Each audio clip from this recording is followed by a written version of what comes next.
everyone, welcome back to Bookmas Day 2. I actually realized yesterday I forgot to even tell you what Bookmas is if you didn't know. So Bookmas is where I put out a video every day of Christmas. I did explain that I'll be putting out a video every day, but that is Bookmas, and it was actually created by Haley in Bookland. I'll leave her link down below. I loved her channel last year doing it, so I wanted to do it this year too. So that is where I got my inspiration from. So back to why we're here. It's my wrap up. Now, in full disclosure, it is November 30th, and I thought I'd have read more by now, and I haven't, and I won't finish any more books today, I can tell you that. So this is another small month for me. I think I read 6 books this month, and most of them were arcs because I just recently joined NetGalley, and so I got several arcs from there, and I will be talking about them here. But then also I read a couple book club books. Other than that, it was really nothing else. I tried my nonfiction November books that I set out for my TBR, and most of them failed. However, one of them I did read, so we will get to that one when it comes up. So the first book that I actually finished this month was actually an arc. So it was Traditions of Death and Burial by Helen Frisbee. It came out on November 26th. And it's a short book about death and burial.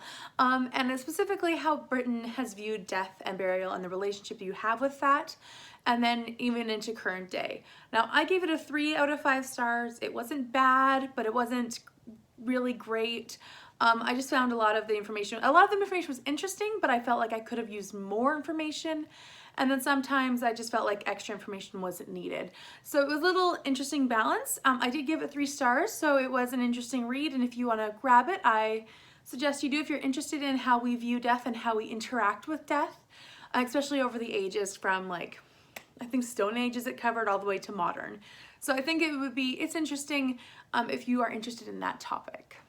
The next book that I read was for the Biblical Fiction Book Club, or the Biblical Fiction Buffs Book Club on Goodreads, and we were reading A Light on the Hill by Connelly Cassette. Now, I'm sorry, I don't have many physical copies or any this month, so there's going to be a lot of pictures here, but that's okay. So A Light on the Hill takes place in the cities of refuge era in the Bible. So it takes place right after Joshua and the Israelites have come into the Promised Land, but they haven't completely eradicated the land of the Canaanites or any of the other tribes or the people that are there. It also follows Mariah as she is accused of something, and she has to run to a city of refuge, which, if you don't know about the cities of refuge, they're very interesting. In the Bible, God set up these cities of refuge within a running distance, within 1 day's distance from anywhere in the country, so anyone could be safe if they committed manslaughter or if they had unintentionally did a crime. So it's all about the intent.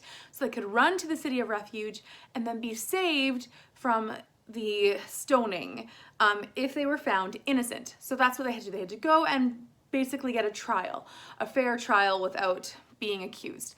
So that is what this book takes place in, and Mariah needs to run to one of those.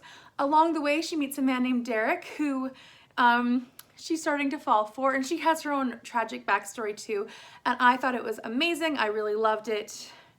It warmed my heart a lot, and I already have book 2 out of the library, and I'm going to try and read it, even though it's not on my December TBR, because I just really want to read it. So yeah, I gave it 5 stars. I really loved it and really recommend it. I love finding biblical fiction about time periods in the Bible I don't read about much.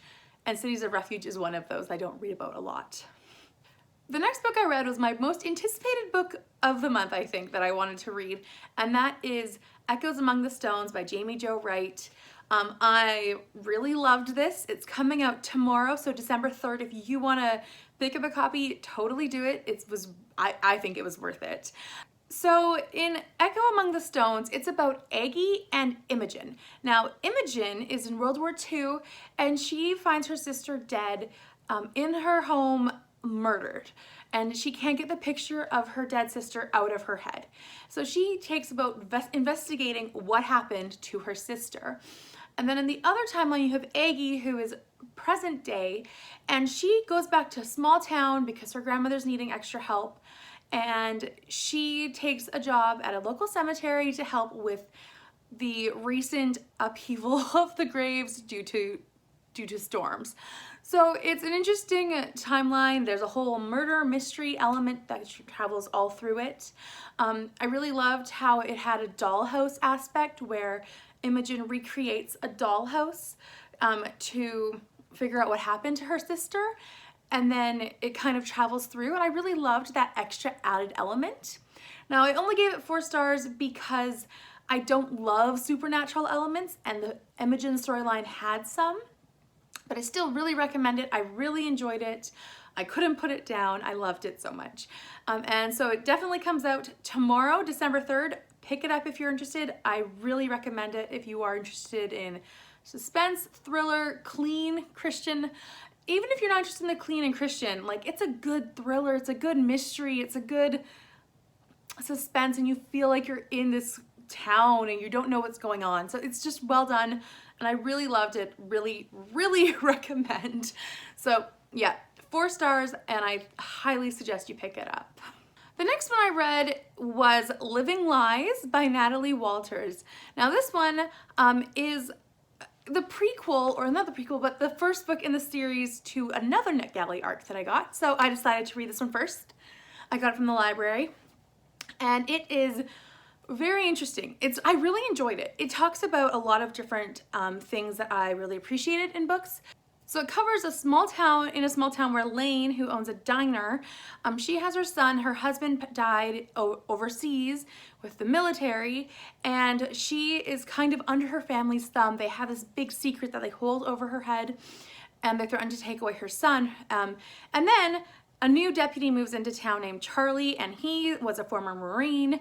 And she, the first time they meet is when she's out in the park, and she runs away from him and stumbles across a body. So that's kind of where the plot takes off. They're both have conflicting things going on. I really did appreciate the mental health representation in this book. I personally have had depression for many years. It's not bad right now, but it comes in waves. And so I really appreciated seeing that represented in Living Lies. I didn't love the whole resolution of the whole depression arc, so I didn't give it a 5-star, but I did give it a 4 because I thought it was perfect otherwise. And I'm just more sensitive to that kind of resolution aspect. But I still really loved it, and I think that you should pick it up if you want another one that's kind of like Echo Among the Stones, and you're looking for something that has good mental health rep. I would suggest this one. So yeah, Living Lies by Natalie Walter, which leads me to the next one, which was Deadly Deceit, which is the sequel. So this one I got as an arc after I was told, like after I found out it was part of my book club, I requested the arc of it and I got it. So this one follows Ryan, who is another deputy you meet in Living Lies, and Vivian, who's a reporter that you meet in Living Lies.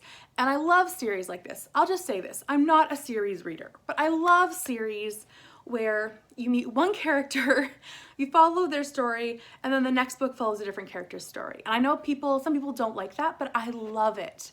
So that's why I really enjoyed this book. I can't wait for book 3, to be honest. So Deadly Deceit follows Ryan and Vivian as Vivian's a reporter, Ryan's a deputy, and some things start happening. There's a death, and they start working together to solve the case using both of their skill sets. It's very fast paced. I loved how nerdy they both were, and how, I mean, like, I'm not a superheroes person, but I loved how, like, they just kept talking about Marvel characters and Marvel lore. They kept talking about all of these different nerdy things. I'm like, that's so great to see in a female lead, and have it not be like a thing of, oh, the boys aren't winning. It's like, that's okay. The girls are smart too. So I really enjoyed that. I loved how the plot developed. I did think, though, it was a little scattered at times in regards to, like, I couldn't figure out exactly what was happening the first section of the book. But once I figured it out, I loved the way it was working. And once it tied together, I thought it was perfect. So I will give it a 4 out of 5. I still highly recommend this series. And I am really excited for book 3. Now book 2 did come out in November on the 5th, but you can totally still get it. I think it was worth it.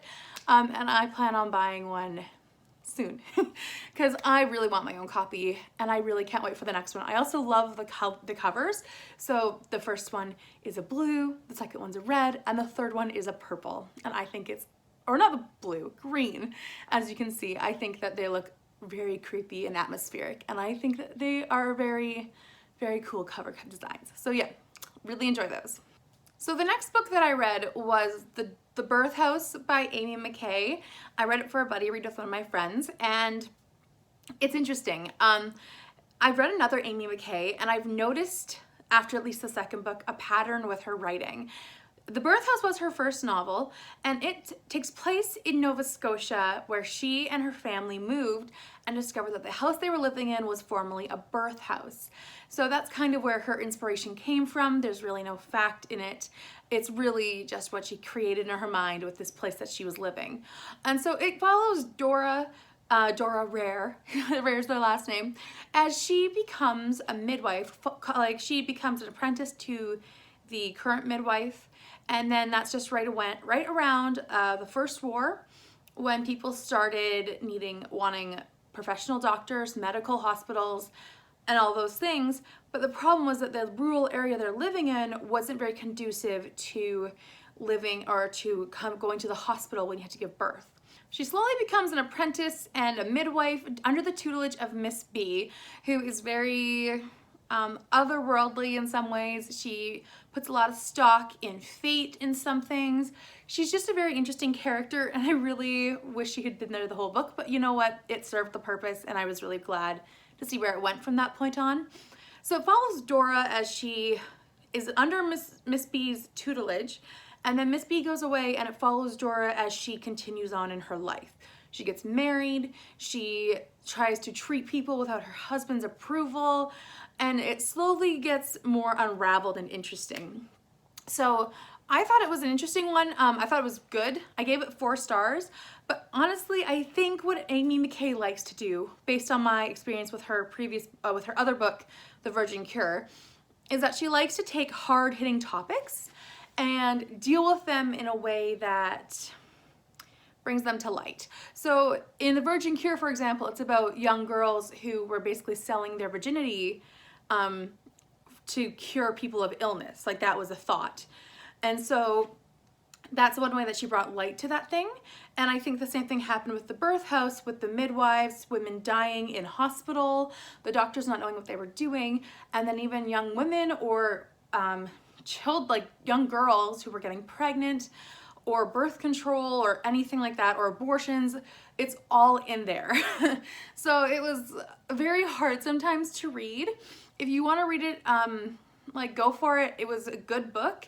It's definitely hard-hitting historical fiction, but I would strongly say trigger warnings for abortion and for abuse and for rape, because it's all there. And it's a lot of sex in the book too, which I wasn't expecting, and I was not too thrilled with, but once it was there, I'm like, well, I guess that's part of giving birth, so what can you do?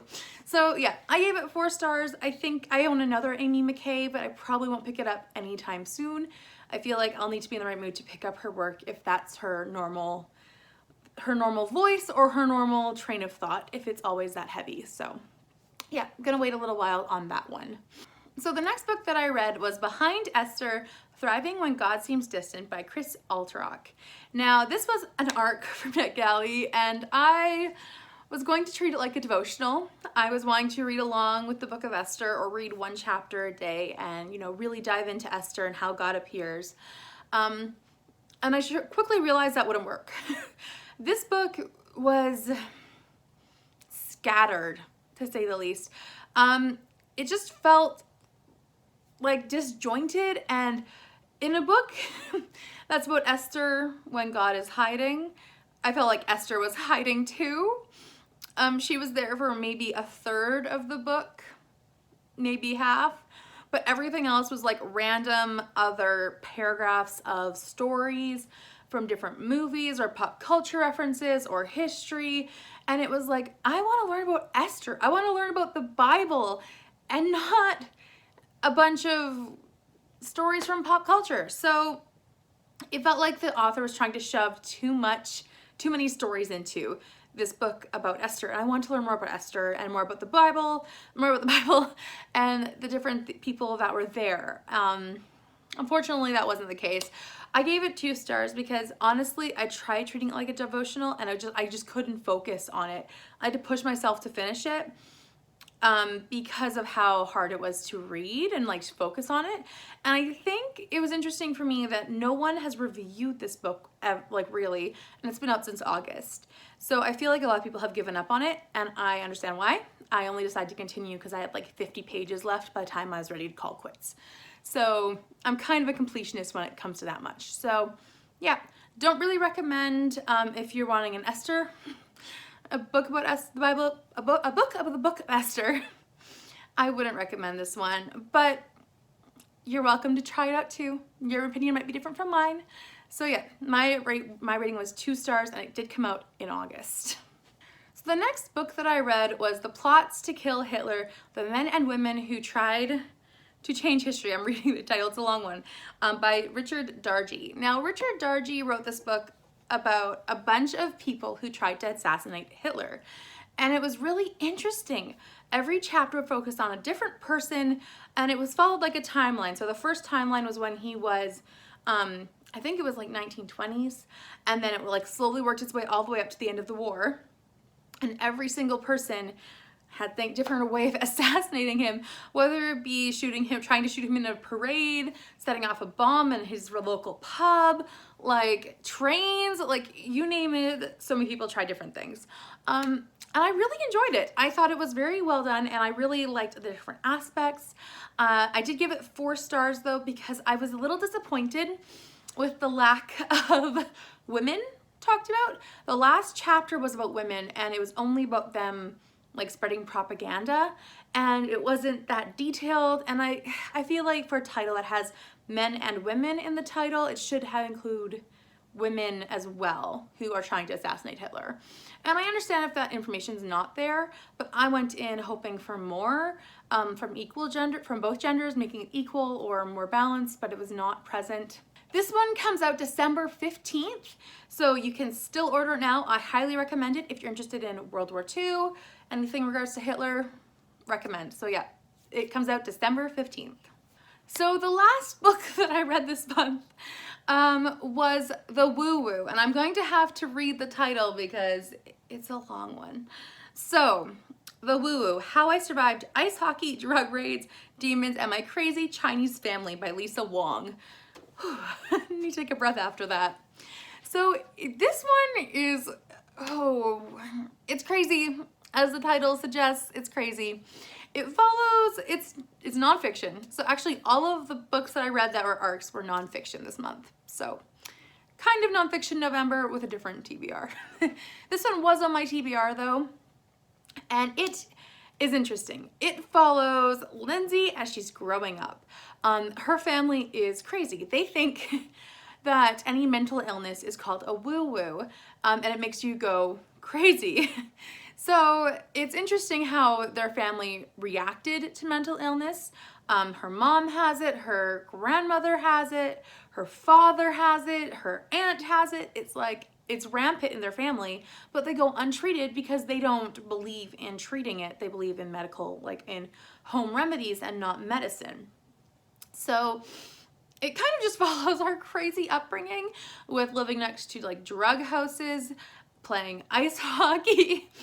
And it's a wow kind of book. I gave it 4 stars. It contains a lot of swearing, so if you are not into that, then skip this book. It contains a lot. It also has quite a lot of elements where people are disregarding the mental health, but I think it's also really cool, like not cool, but interesting to see how their family viewed mental health. Especially since a lot of people in their family went through trauma and probably had post-traumatic stress disorder or bipolar, depression. like all of these things, anxiety, like there's probably buckets full of mental illness in their family and they went untreated because they didn't believe in it. Now, Lindsay documents this story from her perspective, talking about the different things in her life. It kind of felt scattered, but I really enjoyed it. I felt like it fit the narrative that was going on. And then on top of that, I also really enjoyed how her personal story of growing up and realizing that she's not horrible. Well, she was a horrible child. She was taught to be a bully by her father. And he actually paid her to give her friends or give the other hockey players concussions. So, like that kind of level of intensity in their family, and they thought that those things would keep away the woo-woo. They would, anytime someone was dying, they'd leave the country so the woo-woo couldn't find them, and they'd hide in a van in the States, like sitting in the Walmart parking lot for a while. That kind of thing, you know, normal family stuff. And that was normal for her. So things like that are very interesting. And then something else I found to be interesting is that she, basically the book begins with her in New York and like being told that something's wrong with her brain. And she has vertigo. And then she's trying to survive, like trying to figure out what to do. And then it kind of goes into her life. And as someone who has migraines, it's interesting when she has migraines too, and she has some that are very different from mine. Her migraines are very disabling, and like mine are ones that I struggle with, but I work through them, I live with them. They're just a part of my life. And she actually couldn't leave her room because of them. But it was nice to see migraine representation in a book as well. It was a good month for representation for me. I really liked that. So yeah, it was a crazy story about her family and all the things that happened, her family dynamics with her sister and her brother, and just the way that they were raised. I thought it was a really interesting book, and if you're interested in crazy families, mental health stories, or anything above that nature, check out the WHOO, because it was very interesting and very compelling. I was trying to fly through it so I could finish it in time for book club, but I kept slowing down because I wanted to read every word. I didn't want to skim. So it's that kind of book that I really loved. So yeah, that was my last book of the month, and I am in the middle of a couple that I'm not gonna finish. So I will touch on a little, like just for 2 seconds, about the books that I was going to read for my TBR. So the first one is Maria, which is the Sound of Music true story. And before I say this, let me preface this by saying, I love you no matter what you believe, okay? I personally do not like it when books shove a faith down my throat, unless it's a specific book that's like how to with this faith or how to with that faith. That's different because that's what it says it is. With Maria, it's shoving Catholicism down my throat, and I don't like that in books ever. I'm a Protestant Christian, so it's not like Catholicism is even a problem for me, but even Protestant Christian books that shove Jesus down my throat like nothing else, I don't like. So, yeah, I'm struggling with that one. I'm 50 pages in, and like the big climax has happened, and I don't really get where it's going for the next 150 pages. So I don't know, I'm gonna keep it and I'll try again in the future. The other one that I'm in the middle of is the Agatha Christie biography by Gillian Gill. And it's not bad, it's getting better. However, I won't be able to finish it today, I know that for a fact. And one of my problems with it is that, at least at the beginning, there were errors, like typos, and it's just one of those things that drives me crazy. And I'm like, in an arc, that's more understandable, but when it's a published book that should have gone through an editor first, then I have a problem, because it shouldn't have those problems. Like the word, like a couple times the word he instead of the, and a misplaced period, and I'm not really loving that part of it. So it's not the book content, but it's the way it's typed or whatever in some cases, but I'm hoping it will get better. I'm more interested in her life now where I'm at, but I'm not gonna finish it today, I just know that. So yeah, that is my wrap up. I think I actually read 8 books. Let me just count. 9 books. I did not know there was that many. So That's nice. I'm happy that I got through 9 books. I thought it was a bad month, but apparently it's not. So hooray for me. I will be back tomorrow with a tag for Bookmas Day 3. Thank you so much for watching. Please let me know down below what you read in November. Did you find a new favorite? Did you find ones that you just couldn't stand? I would love to hear all of your thoughts on that. Thank you again for watching Bookmas Day 2, and I'll see you again for Bookmas Day 3. Bye for now.